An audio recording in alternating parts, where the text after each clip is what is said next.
Compostelán, de 75 anos de idade, é licenciado en Dereito pola Universidade de Santiago e completou logo os seus estudios de Ciencias Económicas e de Letras tamén en París e Londres. Desde o ano 68 é profesor de Estructura Económica na Facultade de Ciencias Económicas Compostelá, na que tamén foi decano e na que é catedrático desde o ano 80. No ano 63, todavía na clandestinidade, crea o Partido Socialista Galego, no que foi secretario xeral durante 6 anos. Regresa definitivamente a Galicia no 68, foi académico numerario da Real Academia Galega, aínda que logo renunciaría a esa dignidade. No 82 participou na creación do BNG, polo que foi elexido no ano 85 deputado autonómico, no que foi voceiro do Parlamento Autonómico e no que tamén ocupou o cargo de presidente do Consello Nacional. Foi candidato á presidencia da Xunta de Galicia en 5 ocasións. En 2003 renuncia a volver a selo e en 2005 demite como presidente do Consello Nacional do Bloque. Desde entón, continúa coa súa actividade académica e encabeza a corrente dese partido Encontro Irmandiño.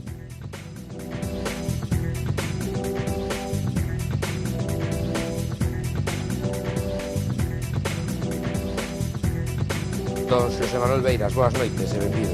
Moi boas noites. O seu Encontro Irmandiño ven de reunirse este pasado sábado e tras ese encontro vostede dixo, o domingo, que o BNG está roto e que é necesaria unha refundación. Sí, bueno, hai tempo que decimos que é necesario rexenerar o BNG e, de feito, levamos con esa teima dende, polo menos, dende o 2009, a raíz das eleccións nas que se perdeu o goberno do bipartito. Nos forzamos un proceso de asamblea, pero infortunadamente foi unha asamblea extraordinaria que non resolveu nada.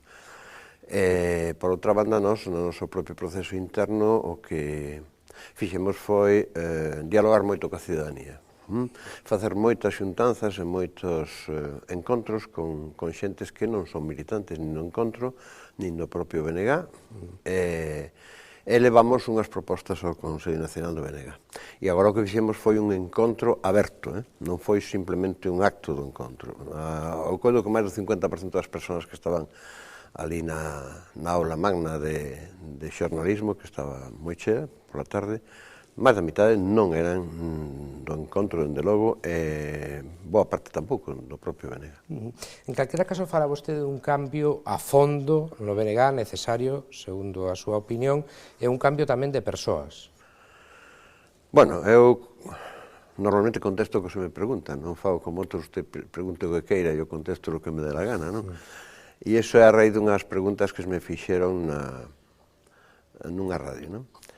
No, pero sí é certo, vamos a ver, nós si decimos que hai que rexenerar ou refundar casi o BNG, é porque consideramos que durante estes anos, e dixímolo dentro do BNG, non son cosas que vayamos dicindo por fora, son temas que plantexamos e que debatemos na medida posible dentro dos propios órganos do BNG, concretamente do Consello Nacional, porque nós na Executiva non estamos. É que esa refundación é debida a que o BNG leva unha serie de anos desviándose completamente do seu proxecto político por unha parte e, por outra banda, tamén nun proceso de deturpación das reglas de xogo interna, de convivencia, que, dado que o BNG non é un partido, que é unha frente moi ampla e moi plural en orixen, pois evidentemente que ten que haber unhas reglas de xogo que permitan articular as lecturas distintas dun proxecto común. E as reglas de xogo de convivencia que se foron deteriorando, non? Empezou a haber unha especie de imposición dun pensamento único e unha especie tamén de segregación ou de marginación dos discrepantes. Todo iso que queremos que se recupere. Entón, esa recuperación, dado a situación a que se chegou coas consecuencias externas de perda de credibilidade do BNG ante a ciudadanía, de perda de votantes, sobre todo dos segmentos máis activos da ciudadanía, dos segmentos de ciudadanía máis identificados, en principio, co propio proxecto estratégico do nacionalismo galego, do BNG, bueno, pois que entón, eso tamén reclama unha remuda a fondo dos órganos, porque, senón, non sería moi verosímil para a xente, non se recuperaría ben a credibilidade se resulta que se acorda modificar unha serie de cousas, ir a unha rexeneración do BNG, pero que os que dirixen esos son os mesmos que dirixiron o proceso anterior. Eso significa o que ten, pero primordial é todo ese proceso de apertura, de debate aberto. E esa é a razón pola que nos plantexamos a necesidade de que antes de encetar unha Asamblea Nacional Ordinaria, que comenzaría a partir de setembro, pois preciso un período previo de asambleas abertas que non tomen decisións, que non haxa votación, que podan participar militantes que se foron do BNG, que se reincorporen, que se abra un período hasta final de agosto tamén de reincorporación, de reafiliación, etc. etc. Eso é o fundamental. Pero vostede non ten moita confianza en que eso se produza?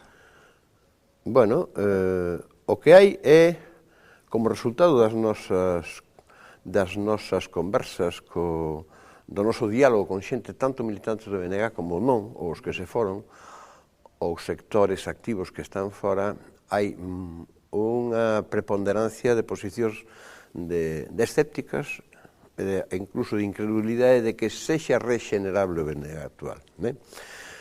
Bueno, eso dache tamén, pois, dache conciencia de que hai dificultade, e, polo tanto, como un coñece, ademais, a trayectoria do BNG por dentro destes últimos anos, pois, evidentemente, un é consciente de que hai moitas probabilidades de que non se consiga. Que se cadra, pois, votando cálculo, pois, hai menos probabilidades de conseguirlo que de non se consiga. Pero eu sempre fun moi teimudo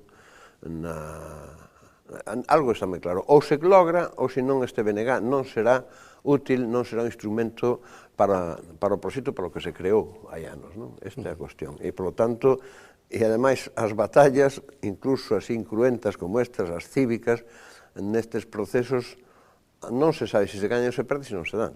Entón, non dalas, non abordar o proceso, non intentalo, pois é dala por perdido. Por lo tanto, evidentemente que nese caso sí que está perdida, non? Ademais da disturbación das normas de convivencia dentro da fronte, como dicía vostede, que o que a Xosé Manuel Beiras non lle gusta da liña actual do Bloque actual e dos últimos anos do BNG? O que non me gusta é que perdeu a vinculación desa liña de política, da política práctica, digamos, co proxecto estratégico do BNG. É dicir, o BNG, no proceso que nos anos 90 foi un proceso de ascenso constante electoral, de moito éxito, tamén deu lugar a que cada vez a política institucional tivese máis peso dentro da política do BNG, do traballo político do BNG, a respecto da política no seo da sociedade. Pero un proxecto estratégico non vai adiante ben se o motor non está no traballo cos cidadáns. De acordo?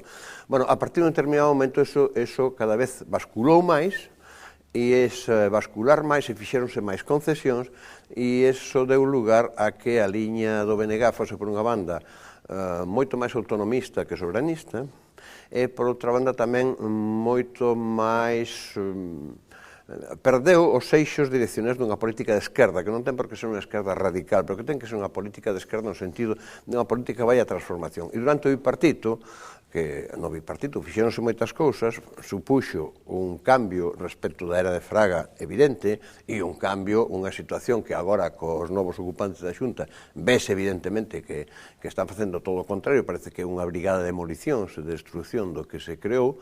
Aínda así, o que pasa é que foi moi timorata e non seguiu realmente os eixos cardinais directores dun proxecto estratégico como ten que ser unha forza emancipadora.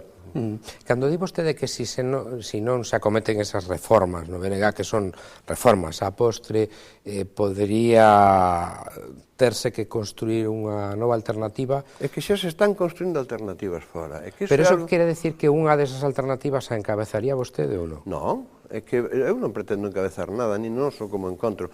Vamos a ver, volve un momento mentalmente, ti que tes edade para poder volver, aínda que eres moi novo.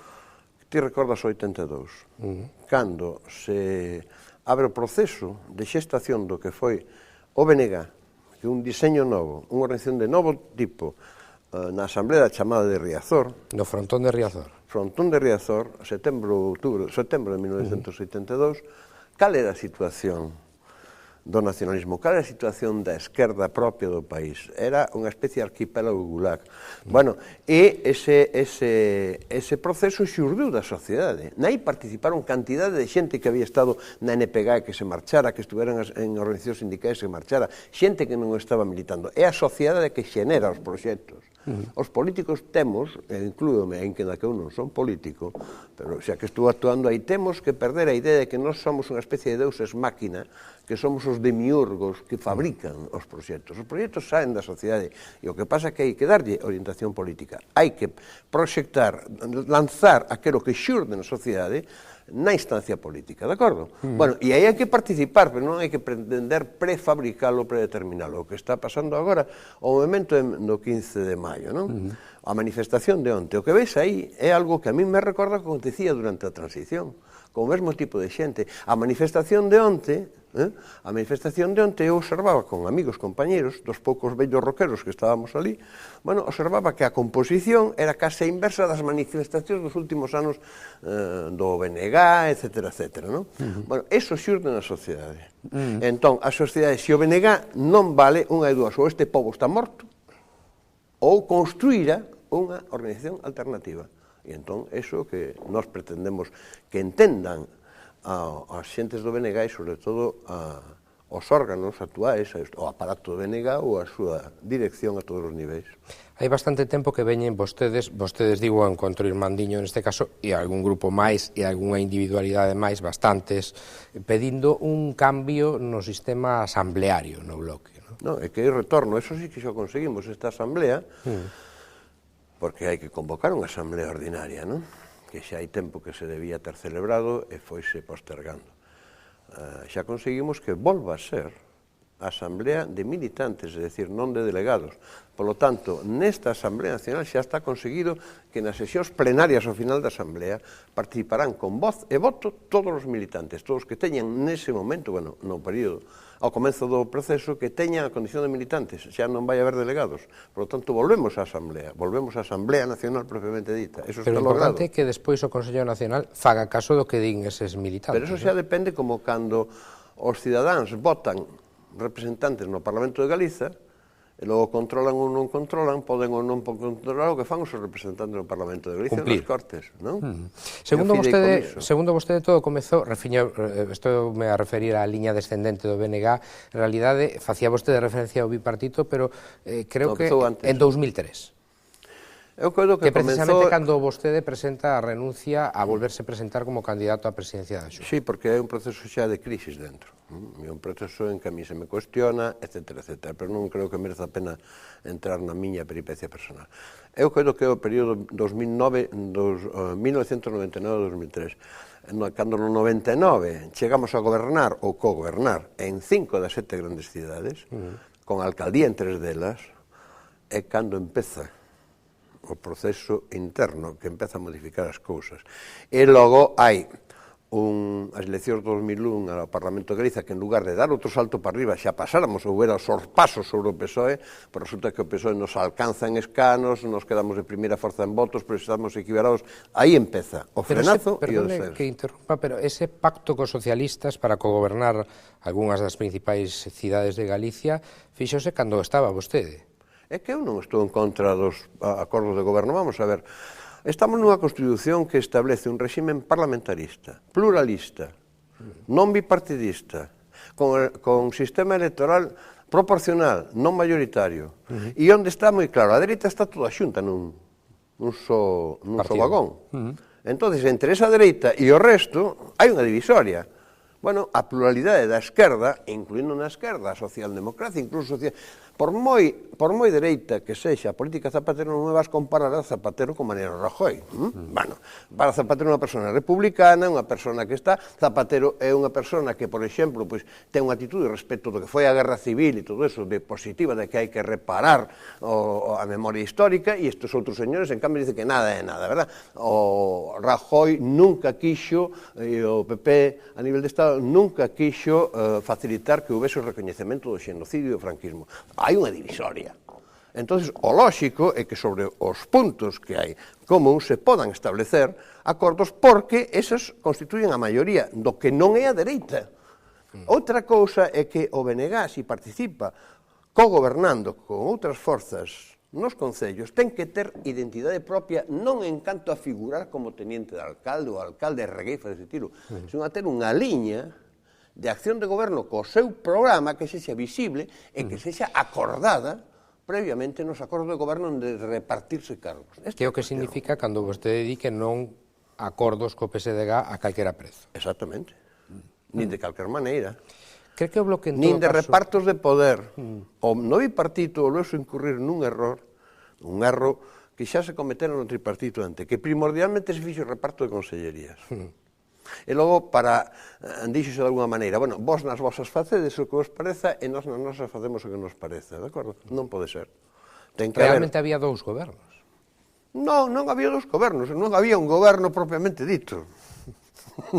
Ese é o grave. O PP aí se equivocaba, o que pasa que fixo a súa campaña de desprestixio que lle funcionou moi ben, bueno, con moitos apoios mediáticos que xa coñecemos neste país, pero o problema realmente era que non había un goberno, tanto o PSOE como nós, frente a Fraga, decíamos que había que acabar coa maraña da administración paralela, lembraste?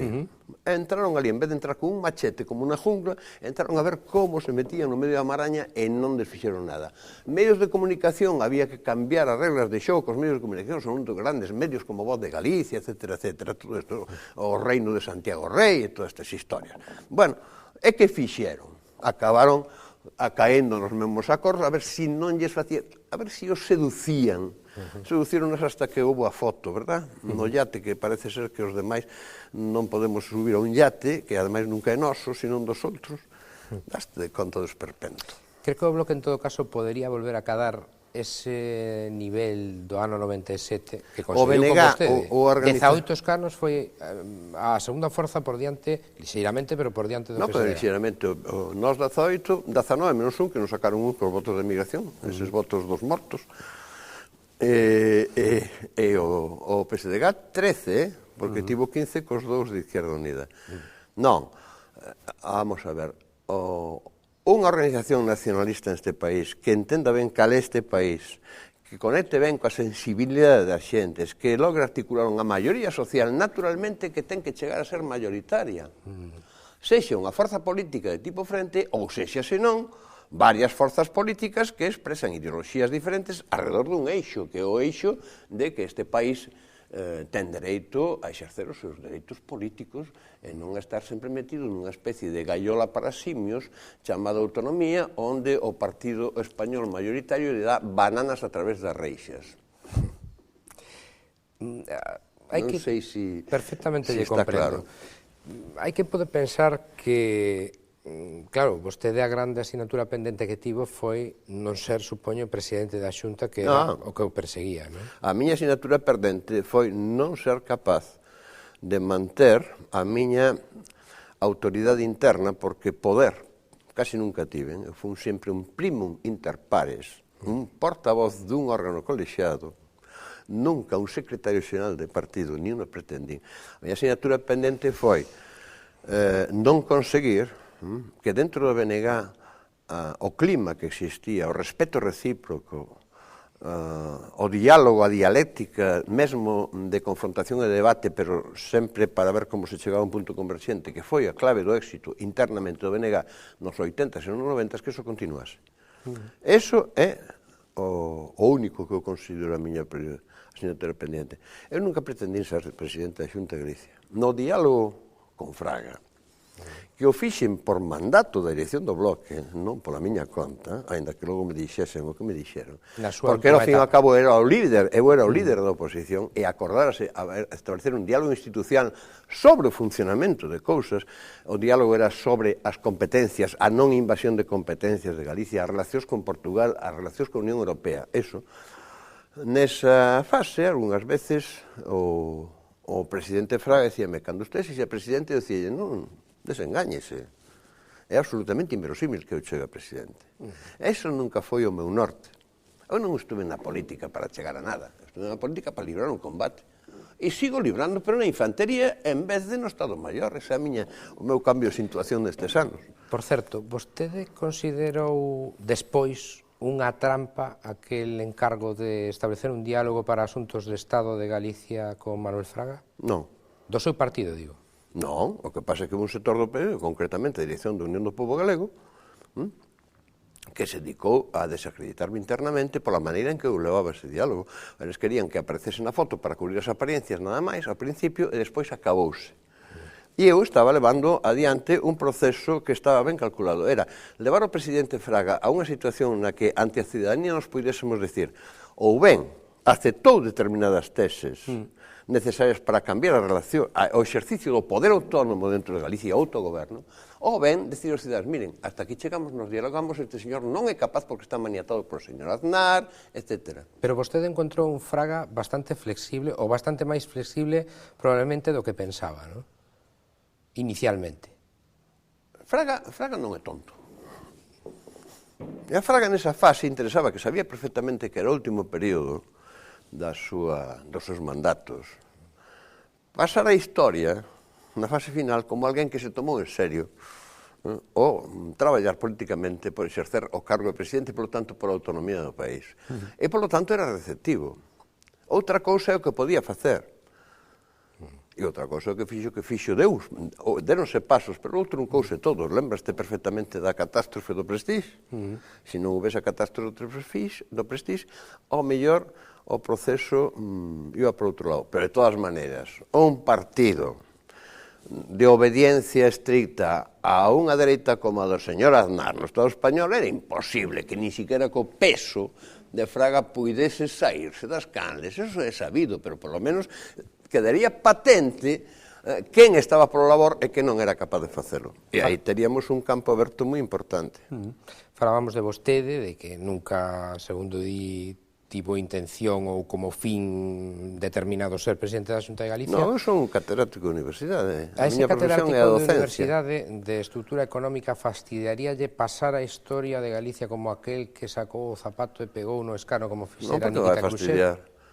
Por que vai fastidiar? Se son as cousas que fixen agora, eu fixen algunhas cousas máis que iso.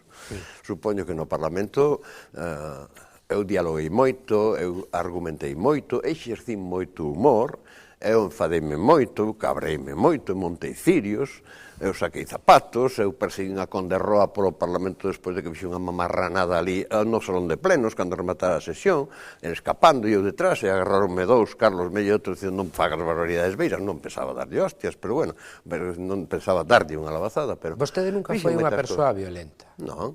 Eu que o coñezo de perto. É unha persona... Bueno, dice que con moito temperamento, que me exaldo, que me enfado. Eu exerzo a dignidade, por lo tanto, indígnome. E por eso a xente do común, a xente do povo, dicíame, señor Beiras, ainda hai que dar máis caña. Pero vostede xa máis mataría unha mosca. A moscas, dame asco matar unha mosca, esmagar unha mosca é horroroso. O que pasa é que eu que son...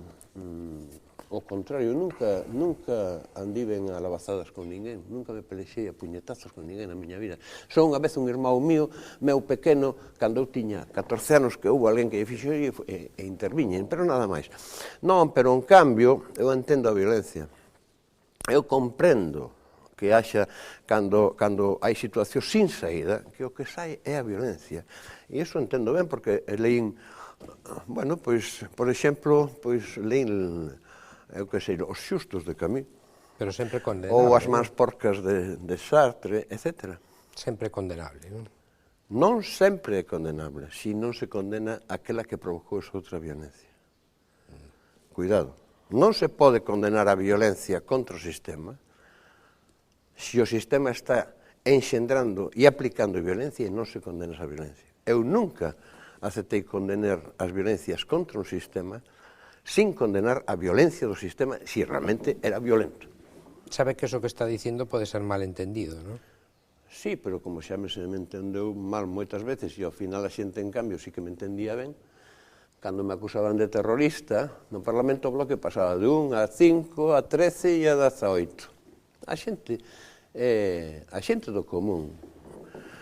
Sabes unha cousa, o que máis me decían a min a xente, aquí, fora de aquí, un nacionalista galego, separatista, en Burgos, eu que sei, pois en Córdoba, en Cáceres, en Zaragoza, xente que se me achegaban, non galegos. O máis bonito que me decían era, usted é auténtico, e iso a xente percibe. Don Xosé Manuel Beiras, gracias por estar con nos. Bueno, gracias a ti por esta ocasión. Por este palique. Moi boas noites, máis que palique. Vostedes xa saben, de luns a xoves, aquí en Popular Televisión Galicia, personaxes como Xosé Manuel Beiras nos contan cousas da actualidade da nosa comunidade. Boas noites.